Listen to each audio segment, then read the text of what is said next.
And she was beginning to not want to go to school. They were talking about retention when her IQ was in the 120s. She was getting anxious. If things were read to her, she understood everything and did perfectly. But when she had to read it herself, then she would fall behind, get discouraged, and started to get very anxious and Mhm. sad. Yeah. And that was very disheartening to me because Right. she was such a loving, fun, happy kid who Yeah. loved school and didn't want to go.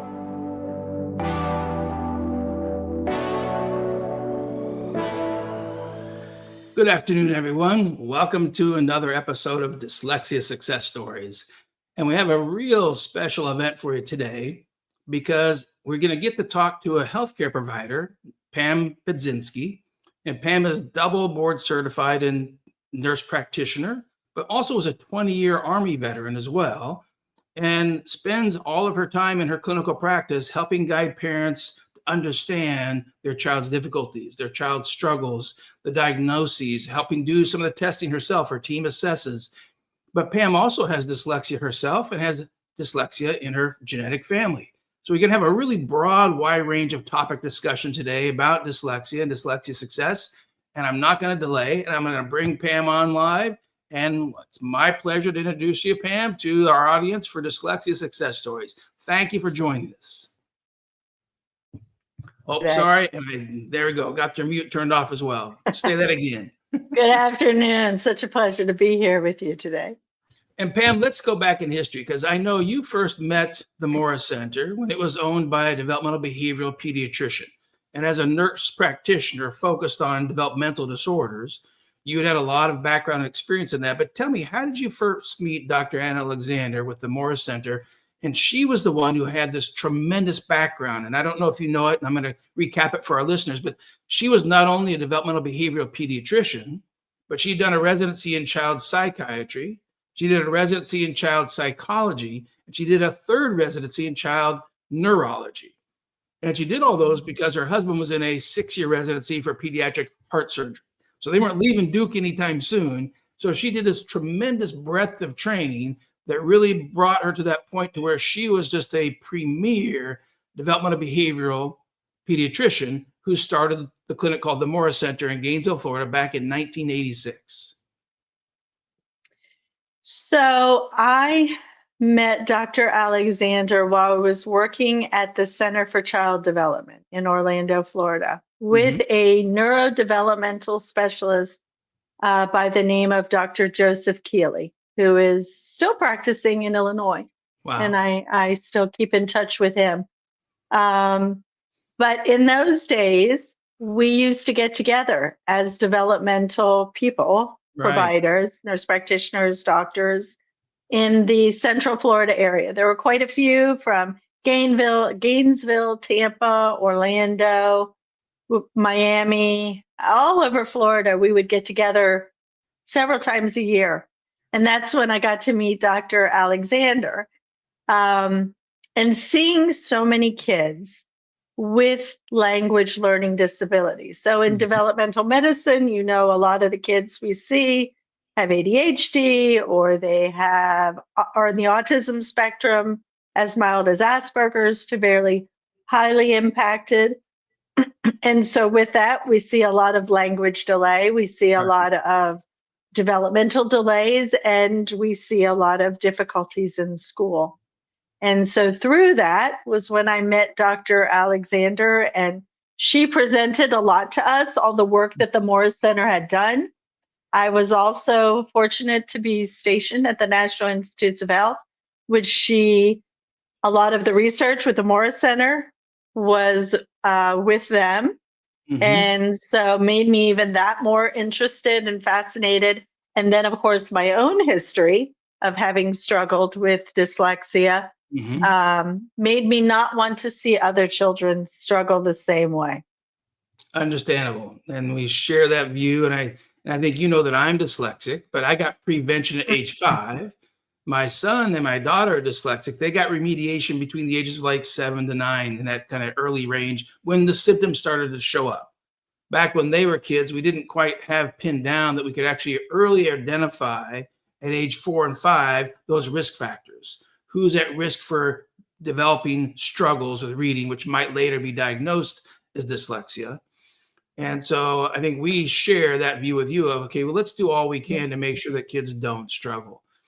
But jump ahead, because now you've got a granddaughter.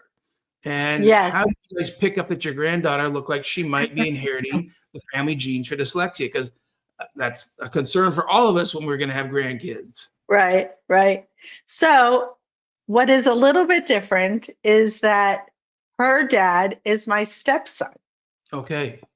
And, but Jack, I became his stepmother when he was still in high school, and he had an IEP, and Gotcha. he was getting treatment for learning disabilities, but I was just really getting into the developmental community at that time. And so didn't have the knowledge to do better for him. But when I knew early on with Olivia, she was not learning to speak. Okay. So When she was delayed verbal language, we'd say. She had delayed language. And so I got them to get her assessed, and we got her into speech therapy before age 3, and we got her into early intervention through 𝗣𝗵𝗺𝗶𝗃, starting at age 3.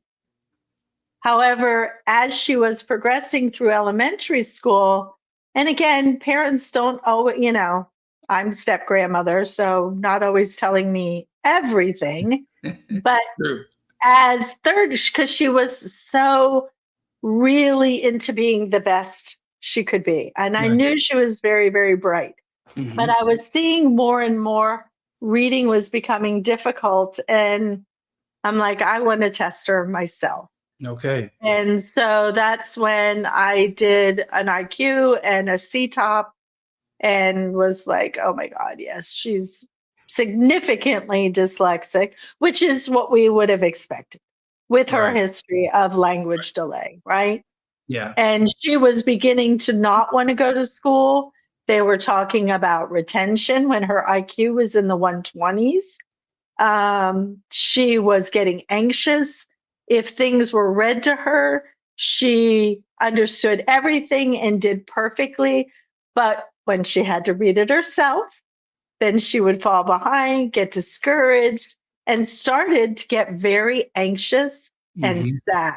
Yeah. And that was very disheartening to me, because she was such a loving, fun, happy kid who loved school and didn't want to go. Yeah. And you want to not let that become a negative experience. And let me jump in real quick. And just because some of our viewers are newer, I'm going to throw up on the stage what you and I know. This is what guides the diagnosis of dyslexia. It's the DSM-5. And unfortunately, many parents are being misinformed and told, nobody really knows what dyslexia is. In fact, there's a new article that just came out in the UK just the other day where somebody foolishly said dyslexia doesn't exist. That's just a bunch of hogwash to fund $1 billion industry. And so it's really kind of silly that they're even doing that. It's what we call clickbait. In the UK, they're always trying to get, sensationalism going to drive a bunch of commentary on articles. But we know exactly what it is. And it's these 3 criteria. You either have a word reading accuracy problem, or you have a word reading rate or fluency problem, or you have reading comprehension, or you have any combination of those 3 things. And even just one of those 3 is enough to get the diagnosis of dyslexia. And that diagnosis means your brain is not processing language quite as efficiently as it could. And we know that if we actually identify it early and we do something that's called peer-reviewed or evidence-based services. And I want to pause a second. Let's talk about that, because you as a healthcare provider have heard the term evidence-based services. You know what it means. We now see education using that term, but they've basically changed the definition. In their view, evidence-based just means I've seen it work. I've seen kids get better with reading. So that's evidence. Like in the world of healthcare, we call that anecdotal. It's like a one-off story. Just because you saw it help one kid doesn't mean it's going to help any kid with dyslexia. Well, and it's not science-based. Exactly. It's not right? scientific. It's not scientific that says, yes, we tested this on Right. this number of children and Right. we compared it to this number of children and Right. we proved that these kids did better than this group, right? Some Exactly. scientific approach. And what you were saying, when I was a little girl Mhm. back in the early 60s, and I actually looked up to see how long dyslexia has been around. Mhm. And we know it was first identified in the 1800s, right? Yes. And 1840s. so Yeah. when the teachers in first or second grade told my mother and father that I was dyslexic, it was in those days considered to be a cognitive or an inability to learn, let's Right. say, Right. right? Something's That wrong with your mm, brain. You're not right, that bright, they would even say. exactly. Yeah. So I'm a left-handed woman, Mhm. right? Who's now her parents are being told that maybe she's not that bright. Yeah. Horrible thing to hear. So, right? So I got lost. Yeah.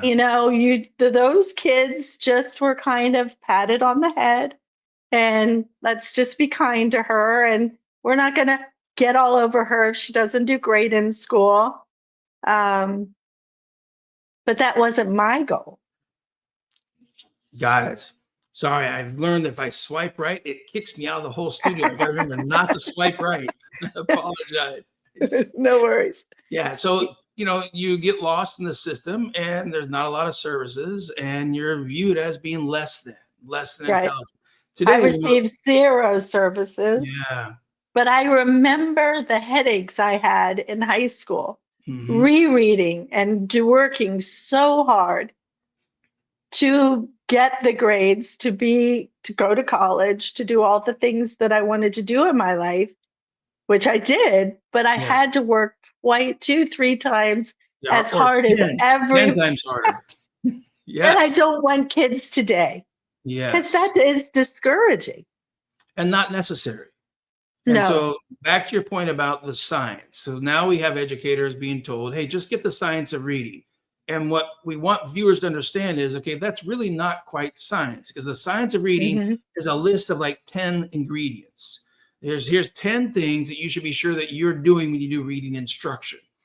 But let me give you an analogy. Let's say that we're doing cake baking class and we're going to teach everyone how to bake a cake. We're only going to give you the list of ingredients. We are not going to tell you how much or when to mix it in or how to mix it in or what temperature to bake it at. You figure that out. I mean, how well do you think all those cakes are going to turn out when we're actually only giving people half of the information? So the Right. science of reading is not enough to lead to large scale improvement in reading skills. You have to have the list of ingredients and the recipe together. And Pam, what you and I are talking about is, but yeah, why not test the recipe and compare it against other recipes to figure out Mhm.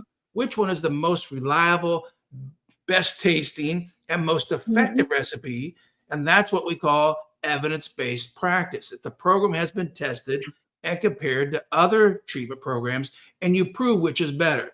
Now, I want to discuss this analogy with you because you can help me update it. I commonly tell parents it's kind of like penicillin. Penicillin's been around for like, I think, almost 70 years. And there are no new studies on penicillin. And in healthcare, it's like, yeah, why would you? Because we already know what penicillin does. We know it's the number one treatment for strep throat, unless there's allergies. Right. But it's not the number one treatment for ear infections. No. And I'll say to parents, you know how nurse practitioners and pediatricians know that it's not the number one treatment for ear infections? Because somebody studied it. They compared penicillin for strep throat versus something like amoxicillin or an older one like 𝗬chlor or some other antibiotic to see which one is most effective for ear Mhm. infections. And it's not penicillin.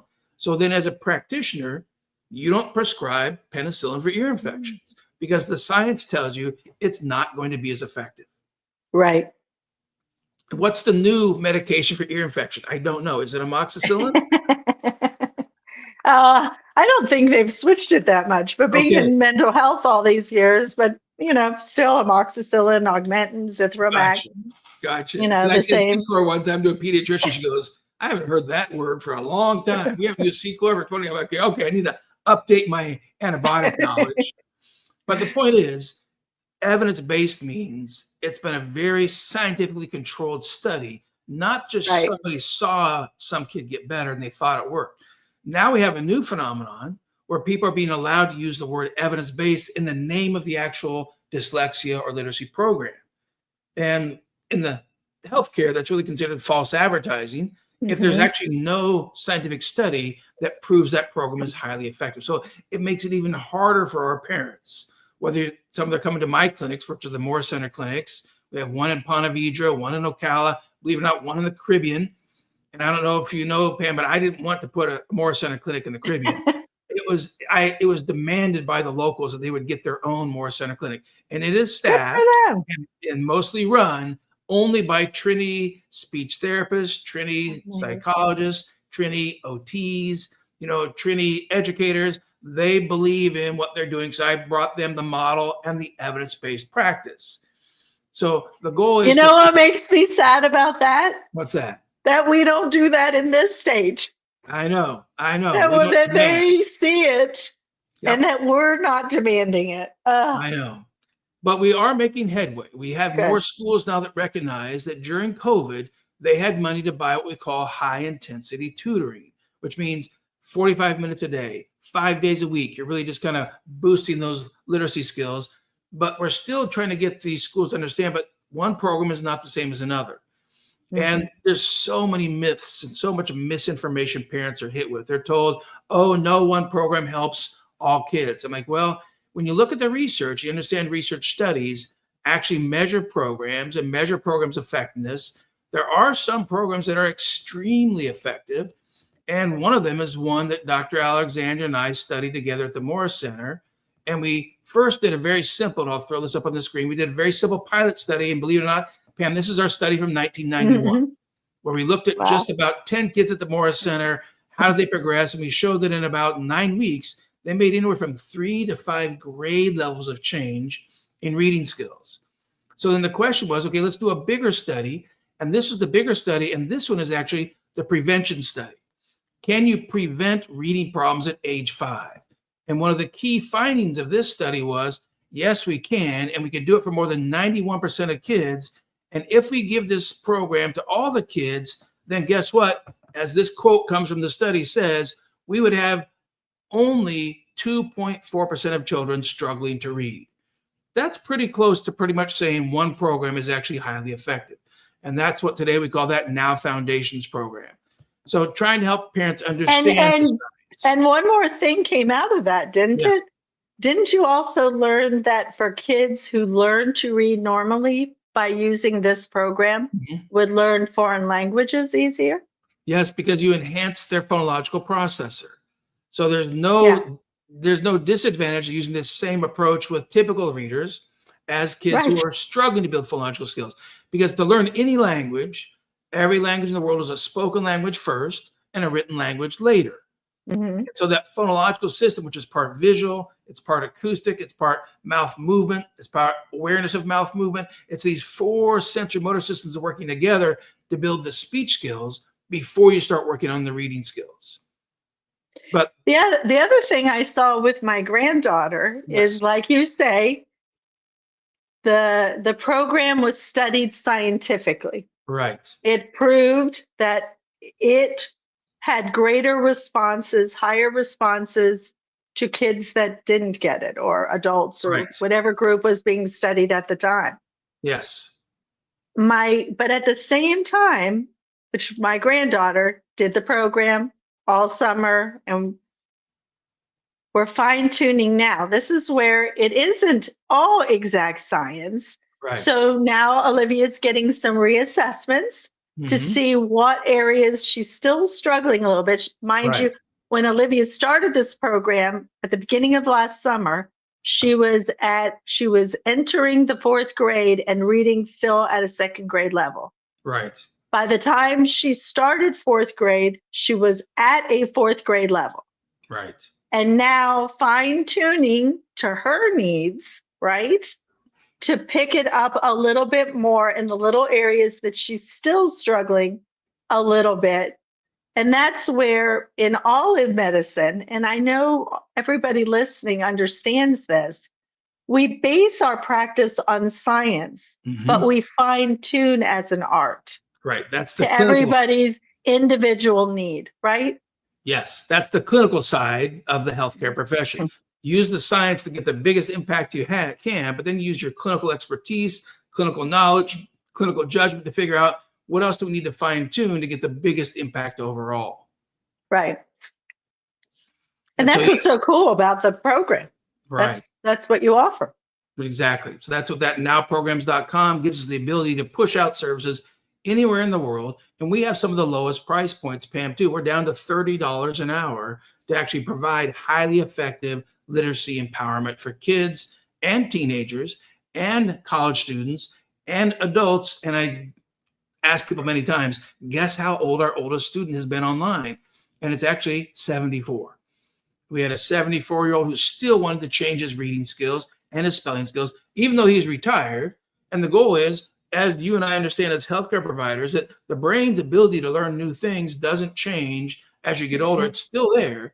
It changes now as well as you keep it engaged, and what you do. What you do matters. And that spins off to one other piece, because let's talk about what you did. How did you get through a 20-year career in the Army and get through working in NIH and in your clinical practice? And you've had to, what we call, work around your dyslexia, take those kind of extra steps. And I want you to comment on one thing, because I get asked this all the time by parents. If I empower my kids' reading skills, am I going to lose all their creativity? Because that's their dyslexia. Dyslexia makes you creative. Right. And I'm like, well, it gives you the opportunity to build creative skills, but genetically dyslexia doesn't make you creative. But your experience, how do you feel like this is something you had to deal with? How did you work around it? And would it take away your creativity if someone had actually taught you to read early on with the same program, that NOW program, like your granddaughter just got?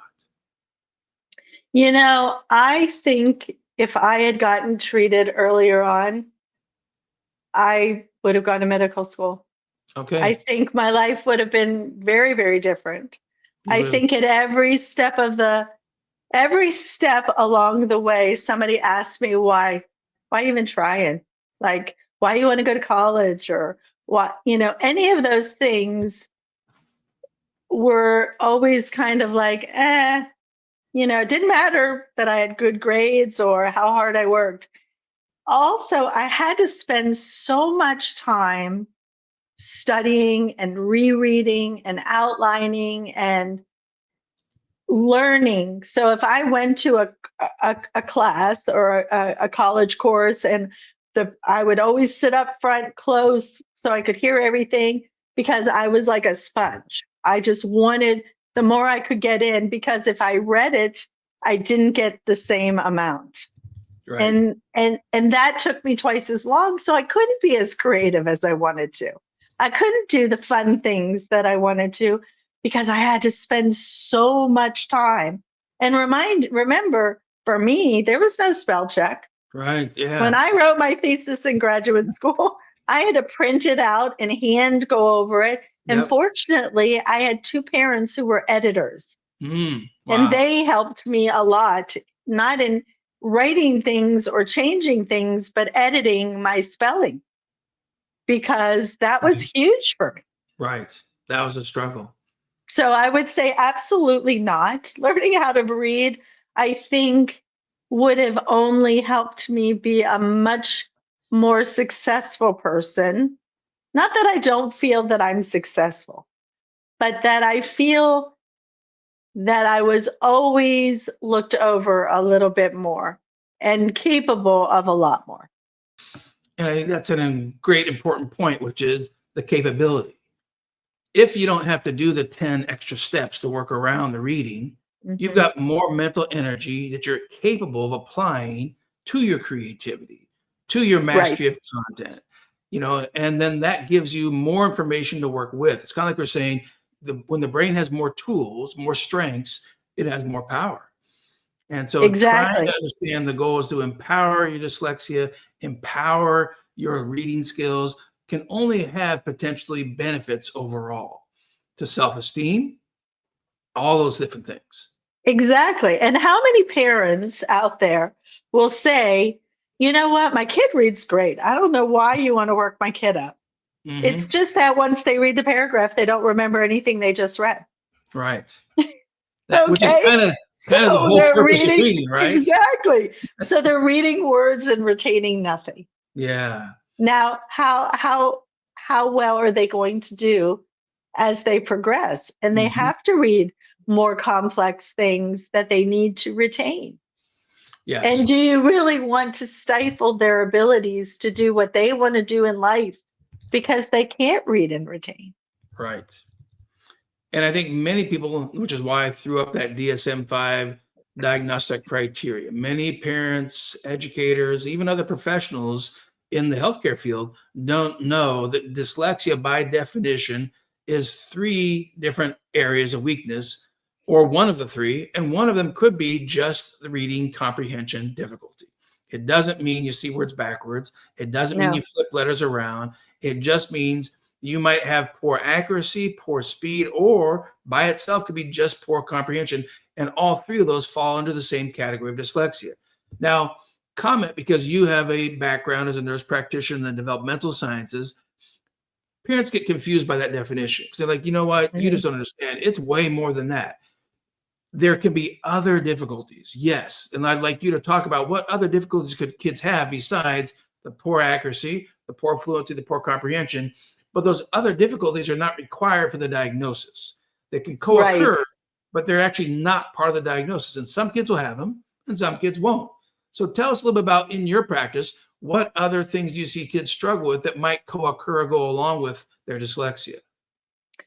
Well, there's a lot, right? So we know ADHD or ADD, either one. A lot of kids, we see a lot of comorbidity with that. We see a lot of comorbidity with dysgraphia.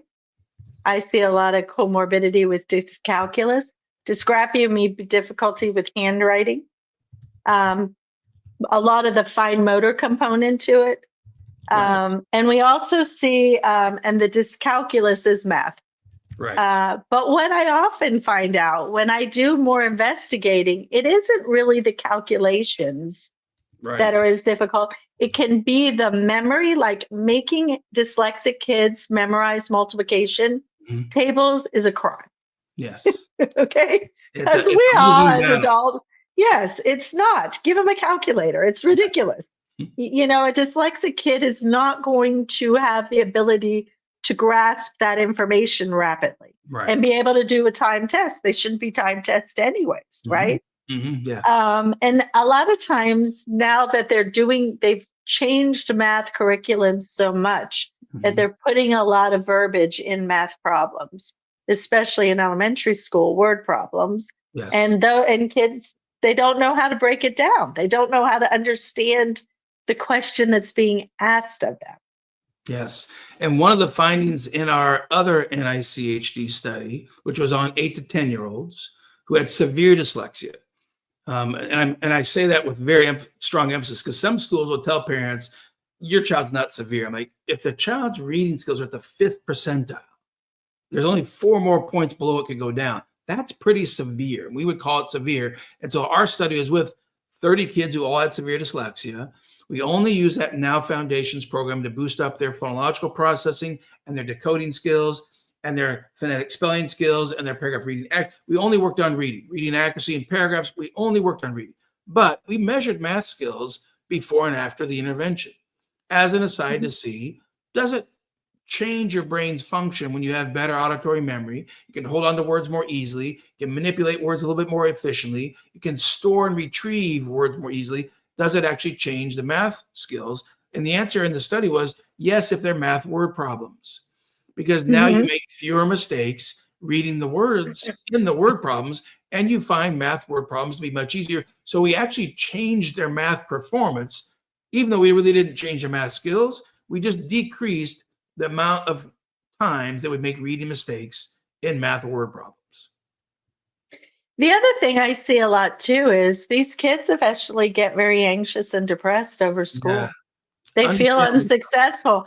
And I do get concerned a lot of times with the assessments that I review that come from schools Yes. because if kids aren't understanding what they're being assessed for, okay, and they don't know that it is important to do their best, and they just kind of blow it off or say, I don't know, and they end up getting a low cognitive IQ score, right, or a Yeah. lower, and their Right. reading testing doesn't separate from that level. Say their IQ puts them at the 50th percentile, but Mhm. their reading score put them at the 40th percentile. So, 10 points, that's not a big enough discrepancy to require um, intervention. However, more often than not, when I reevaluate, I get a bigger discrepancy Mhm. because kids now know, look, I need you to do your very best. Right. And I let mom or dad be aware or in the room so Mhm. they feel a little more comfortable Right. and Yes. they know what we're doing, Mhm. and there's a little more trust, and I will get that bigger discrepancy. Right. And Karen Um, brings up a good point, which is that trauma response they've had in school. When you try to assess them, it triggers that emotional trauma they've had in school of failure, can't do it, not very good. And so what you're describing is they may actually underperform on the test because they're mhm. holding back and they don't want to risk and try. And we agree with Karen. We wish more people understood that. You want to be sure you got the most accurate measure of their current abilities and the most accurate measure of their IQ. And what I tell parents all the time as a neuropsychologist, I can say, when you have language-based learning difficulties, whether it's spoken language struggles or reading struggles or spelling struggles, you're more likely going to underperform on parts of the IQ test. And so the Right. IQ is not going to be accurate. It's going to be a Mm-mm. low estimate of what your real potential is. So we look for corroborating data on other tests. Exactly. And when I And tell you parents, can even see with that cognitive testing a yes, separation between verbal and nonverbal, which is pretty much more a test that I do. Because then I yes, can say, look, you're showing me you have a language learning disability. And yes. remember, too, that 1 in 4 kids with language delays are at risk for a dyslexia diagnosis. So Mhm. if they're already struggling to express themselves, Right. how are they going to express to the tester or the psychologist or the teacher or whoever is assessing them that they're confused or they're anxious or they're scared or any number of things, or they're not understanding what's being asked of them? Yes. And what Karen brings up as well is another point. Sorry, not that one, this one, where, and if they get an intervention, and one of the intervention programs that now programs.com offers is we actually use your ability to make a movie in your head, and it's a trainable skill. And the more you train your ability to listen and make a movie, or read and make a movie, or think of your thoughts and organize them in a movie and explain it to somebody else with your words so well that they've got the movie that you've got, and now these two movies are matching, then you have better ability to verbally communicate and a better ability to actually put things down in writing. And so there's aspects of dyslexia that are not the reading piece that Hmm. actually relate to the memory piece, but this could be more related to a language disorder than it actually is the reading aspect of the problem. It's that phonological memory, that phonological storage, and trying to hold on to things and be able to access them and be able to put them into a mental movie. So there's ways to change those skills so the kids actually have the ability to perform closer to their true potential. And that goes back to the art of the treatment, right? Yes. Because every kid 100%. is going to be a little bit different in their weaknesses and their strengths, and making sure that that is identified helps so much for these kids. And Ricky brings up a really good point, sharing his own system where his memory's terrible. And he accepts that in a few days, his long-term memory is going to have kind of filled it in and they can access it. And he says he can access it in HD, which I think means like high def. Yeah. But learning words for him takes multiple touch points, which means you're trying to use other senses to pull the words in together. And if you actually bring those senses in, you can actually help compensate for the weaker one. And so what Ricky's describing is a compensatory approach to work around the deficits, and that gives you some degree of improvement. And the alternative is, what if we take that weaker skill that's lower and we make it stronger?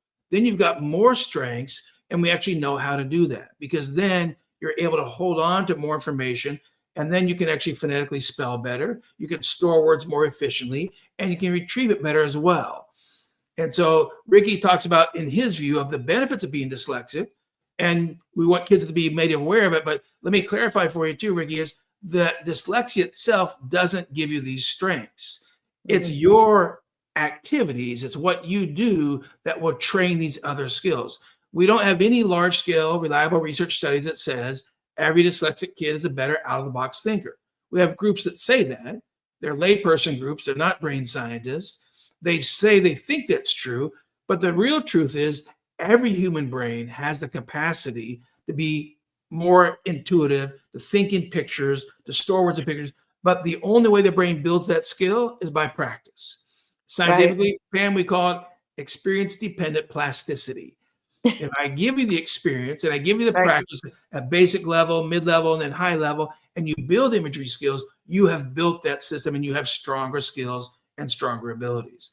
Talk a little bit about like what has changed so much for your granddaughter. What looks stronger for her now that she's done some of this evidence-based, meaning scientifically proven to be effective, that nowprograms.com work to strengthen her phonological skills, strengthen her decoding skills. What do you see that's stronger? What do you see that still needs to be, like you said, tweaked or fine-tuned?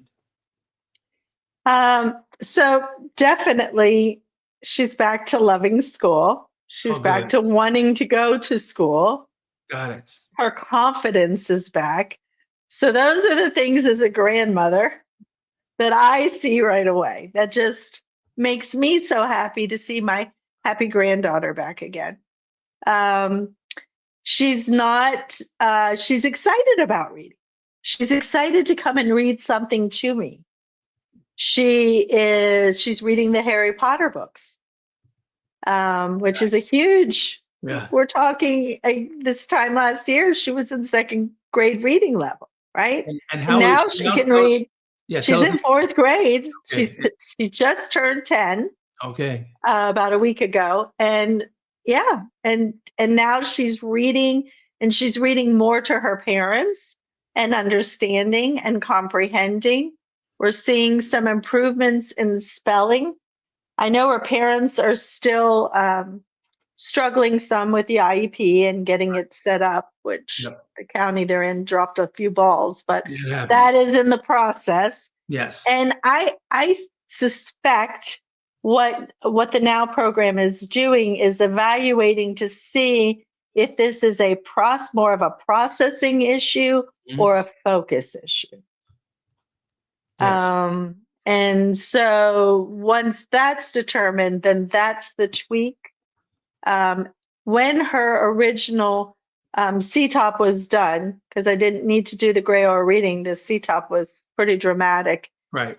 It also did show that she had some processing delays. Being a grandmother, I don't want to get involved in looking at ADD. I need to step back and let other professionals take over that. But I think that's what's going to need to be screened out at this point.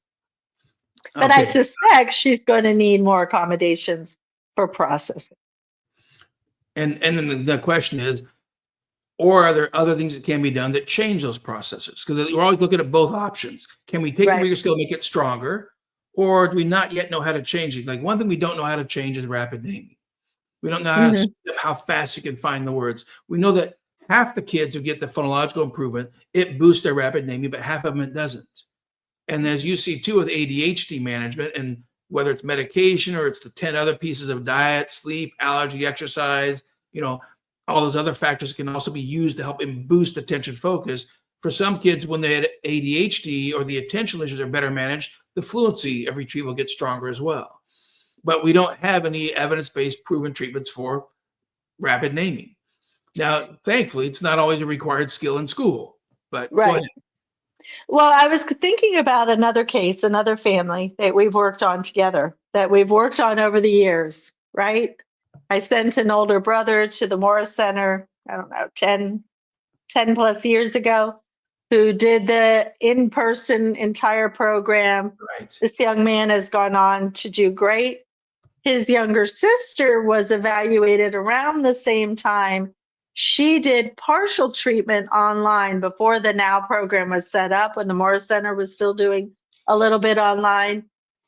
And she's going to be a really interesting case moving forward because she is now finishing high school and reading well, but comprehending nothing. Yeah. And so this young lady, we're putting a pause on college and moving forward just to get her in, and her mother. Wow.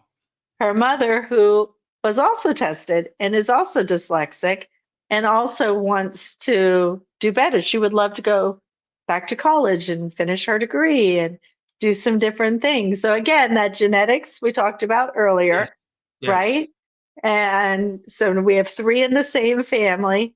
We have a son who did the full treatment and is doing amazing. You got that early intervention, that Got whole that Morris early. program. And Karen's talking about when we do testing in a Morris Center, it's like 20 hours of testing. It's a psycho ed battery, plus a full speech battery, plus a full OT sensory motor battery. And then the unique expertise of the Morris Center is we can cross-compare that data.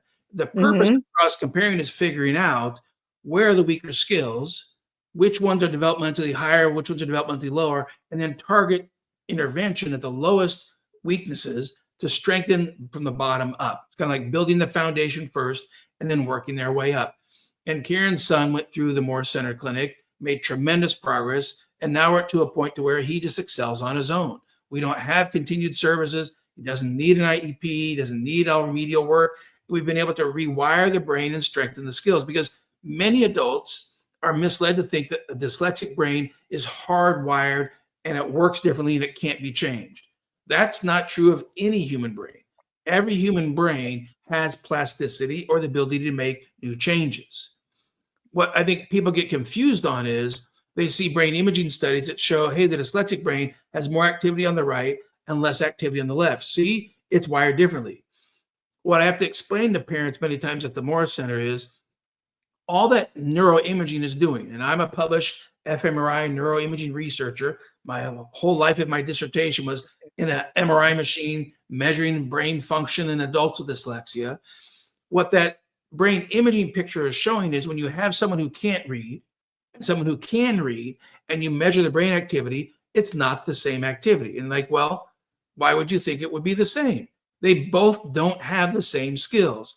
And the piece that many parents don't hear from these groups trying to say our brain works differently is what happens after you do what we've done with Olivia, your granddaughter. We've boosted the phonological processor. She's now stronger in decoding, and now she's a 10-year-old who's reading Harry Potter. And Ricky had a great comment to say, you know, to listen to Harry Potter is 26 hours a book. So does listening, you know, take the place of reading? Well, listening is one way to get information, but you also want to have good reading skills, because it's probably not going to take you 26 hours to read the book. But now that she has those skills, if we put Olivia back in the fMRI machine, because somebody's already done this, they've already studied it in Houston, you actually see the dyslexic's brain activity is no longer larger on the right. It's now larger on the left, just like the child who doesn't have reading problems. So there's evidence of the brain being able to rewire. We've had that evidence for more than 20 years. Yeah. So every human brain has the ability to rewire. The question is, what experience, what instruction, or what program are you going to give that brain and help it build those stronger skills? Because if you don't give it the right instruction that's been scientifically tested and proven to be effective, then you're actually just rolling the dice, and we have no idea what the outcome is going to be. Absolutely. Absolutely. So I think it'll be this other family that I mentioned. It's going to be very exciting because this young lady who's just finishing high school Right. has been anxious and down on herself and not confident. And I suspect. Where does that come from, Pam? Tell us, what do you think's leading to that emotional baggage or that emotional her weight? academic struggles. Yeah, because you're Because saying she kids' reads. job is school, right? Yeah.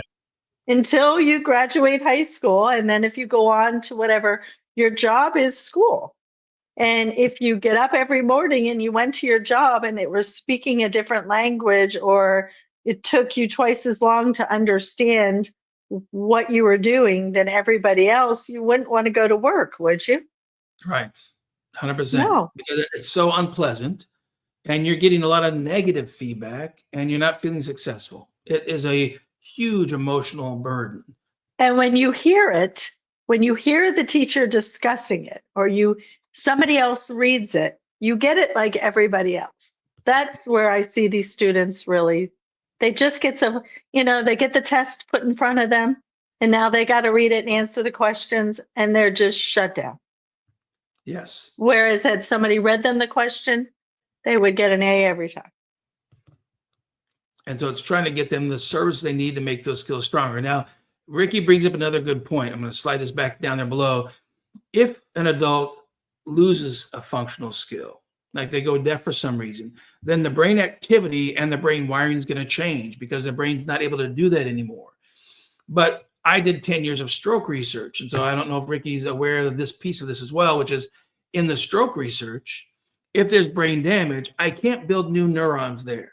But if the damage didn't really take out the whole language network, and I do the evidence-based program that's been tested and proven to be effective, which is what Karen is saying, yeah, that's the real key word here. It's an evidence-based, scientifically tested, proven program, and we know it can rewire the brain, and we do that work with someone who has a stroke that has caused brain damage. We either see one of two things. There's new activity around the damaged brain tissue as we literally are reconnecting the brain wiring to be building better processing skills, which means better reading.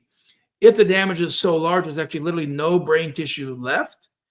Amazingly, you've got 100 billion brain cells with 100 trillion connections. The right side can be trained to take on the language processing. It can be trained to take on phonological awareness. It can be trained to take on letter sound knowledge, reading knowledge, spelling knowledge, and you'll see new activity on the right side as you retrain that skill. So just like a person who has dyslexia, which is not brain damage, it means no one gave you the right evidence-based instruction to build your phonological processor from that what we call speech to print approach. It's the language processing first, the literacy processing second. And if you do that, whether it's due to genetic dyslexia or whether it's due to stroke that causes what we call phonological alexia, the brain has the capacity to build new wiring and strengthen those skills. That's what we want to be getting the key message across to folks. And what you're sharing, Pam, is in one family, we have a child who got the Morris Center's heavy intensive program, and he's doing well.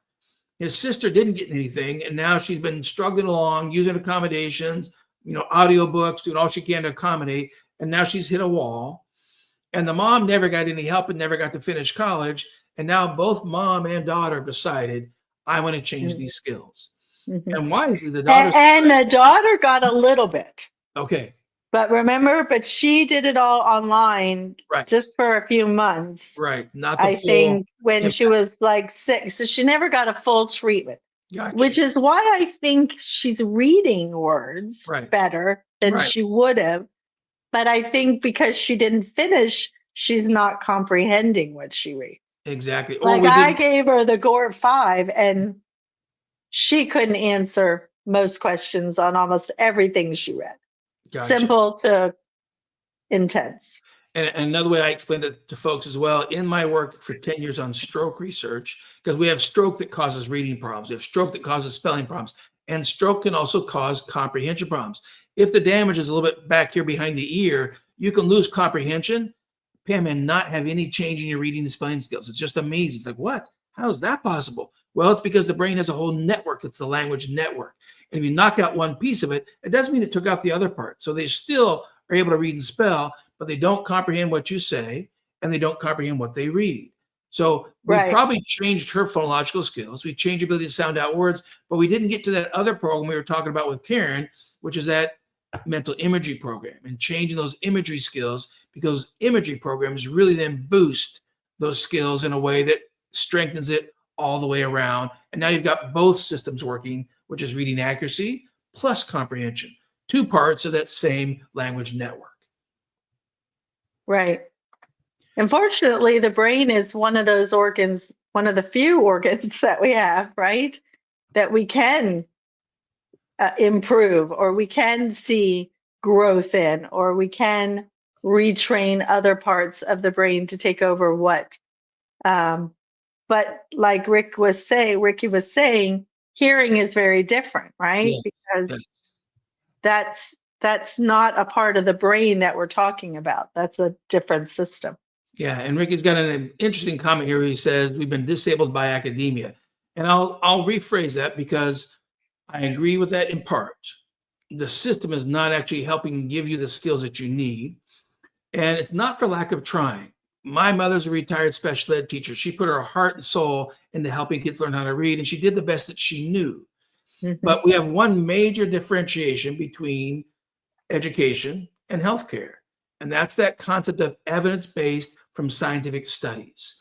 Every medical treatment that Pam uses in her medical practice as a nurse practitioner has been studied and proven to tell her which one to use for this, which one to use for that. It's been studied and tested. That standard does not exist in our schools. And that is a major flaw in not only our educational system, but in our universities, colleges of education.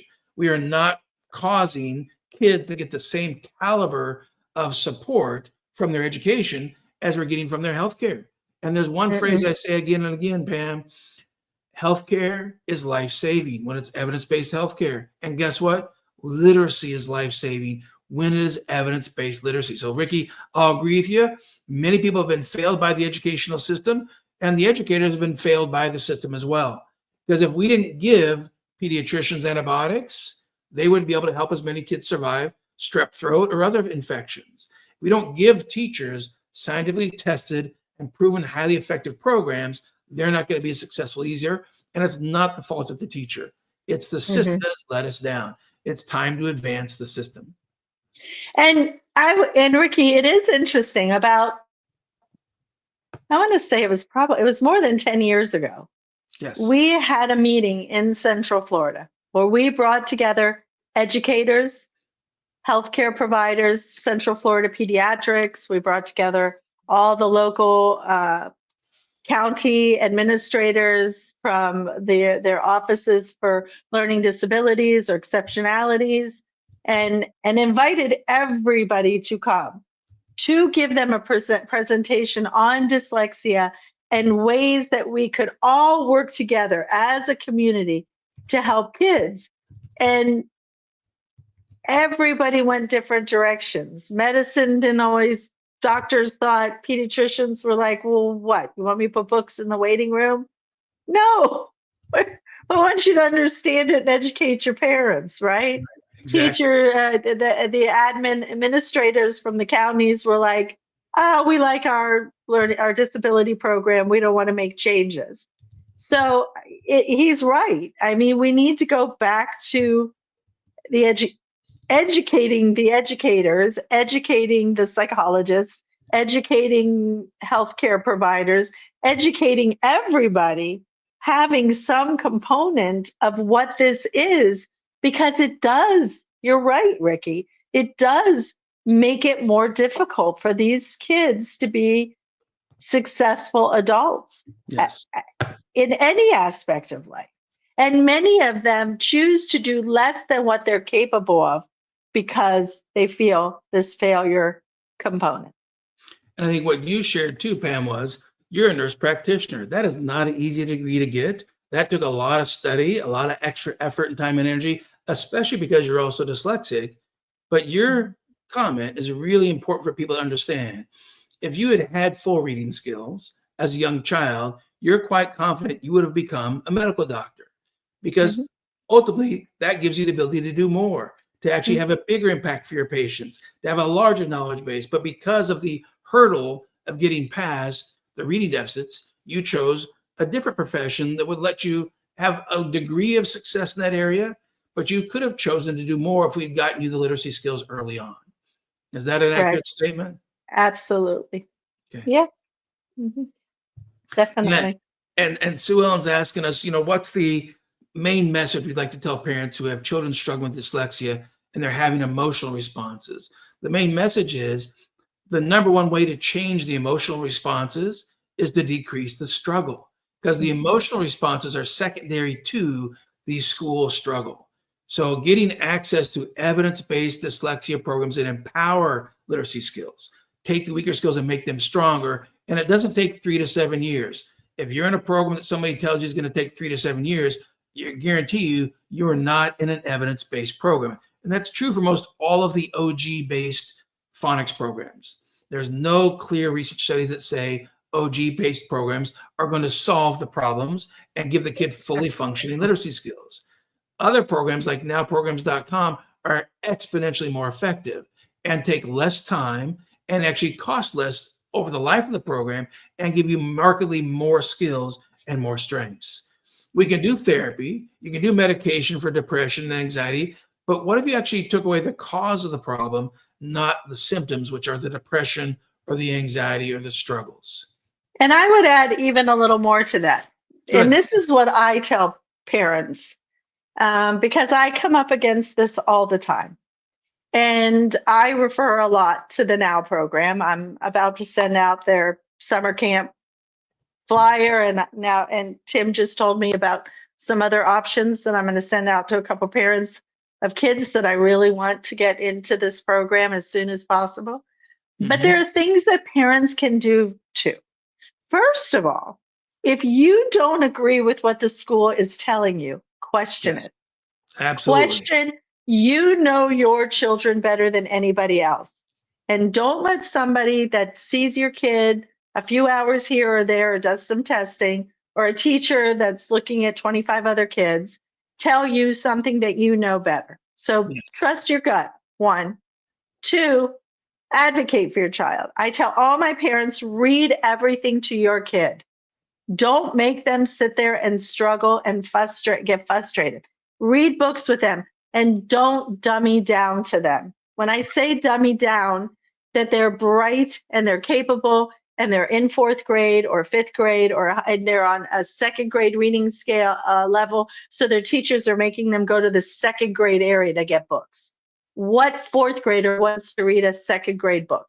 They don't. It's not interesting. It's not challenging. Other kids make fun of them. So get them the correct books and read with them. Alternate reading. Read to them. Get audio books. And then advocate at school too. I'm with Tim. I don't just rush to put kids on medication. But I also don't want a depressed, sad, anxious kid that you're screaming and throwing fits because they don't want to go to school because they're going to get made fun of or they're going to get called on to read. I tell teachers, do not call on kids that don't raise their hand to read. Don't call them out and embarrass them. Get the teachers to understand what they're being worked up for or what you're in the process of getting them treatment for. See if you can get them to have their tests read to them. Make sure that somebody's reading instructions to them. Make sure they're getting extra time. And if they're not completing assignments in class, make sure the teacher is sending it home so you can help them at home with it so that their grades aren't falling behind. This is not because they're intellectually incapable. This is because they don't know how to read for one of the 3 main reasons that Tim is pointing out to you. And so nobody is going to advocate for them like you do. And if they are pitching that big of a fit or having that much emotional, a lot of times you'll see them just melt down when they get home from school. Because they've held it together all day. They're exhausted. And you say homework. Right? And they just were like, oh my God, I just went through a whole day that I didn't understand anything, or I had so much. And it's just like, boom, the volcano erupts. Because they're safe with you, because you love them no matter what. They want the unconditional love and support, and they're not getting it when they're in school and they're struggling. Pam, let me end with one comment here, and I think we want to both expound on this just a little bit. I'll say something and let you respond to it. And Ricky's pointed out an important point, but there's also a caution to this point. He wants Sue Ellen to understand that, tell the kids the main point is you're not alone. It's a decade of neurodiversity. You're going to cope, or you're going to thrive, you're going to find your way. Thankfully, that is true for some kids. Know that in the US, the number 2 killer of teenagers is suicide. Know that we have 2 studies that show 89% of teen suicide notes have the same spelling mistakes as kids with dyslexia. So, Ricky, sadly, many kids don't cope. Many kids don't find their way. In our prison system, 50 to 80% of men and women in prison did not cope. They did not find their way. They ended up in prison. And so that's the real challenge with this is unless we help get the message out there that these skills can be changed and they can be strengthened as young as age 5 before the gap even happens, we are putting children at unnecessary risk. And we don't need to just to hope they find their way. We can make sure they find their way, and they're going to get a better outcome. I'll let you get the closing remarks on that one, Pam. Well, Ricky, I agree with you that dyslexia is not a life sentence and it is not a horrible thing. I agree with that. But I also agree with Tim in that why would you want to struggle if you could do much easier and do more with your life and be more accomplished? There was a good study in LA, and I'm sure Tim has it. I got it through them, where they looked at incarcerated young adults and teenagers, and they treated those with dyslexia, and they didn't end up back in prison again. Yeah. They went on to have good, successful lives and move on with their life. So when you can't read and you feel like you're not as smart as everybody else, or you feel like there's something wrong with you, you're right, Ricky. We don't want them to feel like there's something wrong with them, but we also want them to feel like there is a way out and we can get their reading level up so that it's kind of like the race is on, right? And I tell kids with learning disabilities, with ADD, all these things, if you're starting the race back here and all the other kids are up here and you're back here, yeah, that's not fair. Yeah. So your treatment is putting you here. On the same right? plane. You bet. We're making it easy for you. So now you get to do the best you can without anything holding you back. Nothing is putting you in the rear. And that I think every child in this country should have a right to. Exactly. That evidence-based services.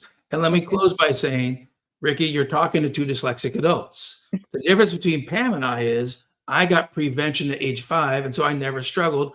And even as much as I hated school, because I was bored to death most of the time, and I ran away from school in 1st grade, 2nd grade, 3rd grade, I ran away from school all the time. I hated school. Not because I couldn't do it. It was just boring. And I did the PhD, which I'm sure my elementary school teachers would never have predicted that I could do a PhD, but I could. I had the skills and I chose to do it, and I could. Pam chose her degree based on working around her deficits. And so dyslexia took away some of her options, and she might have chosen the MD degree if she'd gotten that earlier help with reading. So the goal is about not just trying to, look at everything from the shiny side and say, let's only focus on the positives, but we can do better and give more kids more strengths. And then they have control of what they choose to do worldwide. They've got more ability to do more of what they love, what they want to do, what they want to pursue. And this is not about comparing neurotypicals to typicals. To me, there's no such thing as typicals and neurotypicals. They're all neurotypical. Everybody has strengths and weaknesses. So that's the goal. That way, if you've got skills and you can strengthen them, everyone's got the ability to do more. So we hope you've enjoyed the podcast today. Pam, it's been a real pleasure having you on to touch base. Thank you. And hopefully I get to start the NOW program in the coming months. I was going to make that offer online. You tell me when you're ready. I'll fund it. Let's rewire your brain skills, and let's do a podcast of you talking about what it felt like before and after. We'll see how that. Absolutely. Sounds fabulous. All right, everyone. Thank you so much for joining us. We'll be back again in 2 weeks with another dyslexia success story. All of these podcasts are stored on our YouTube channel at NOW Programs Online. They're also saved in the Facebook platforms and the other social media platforms as well.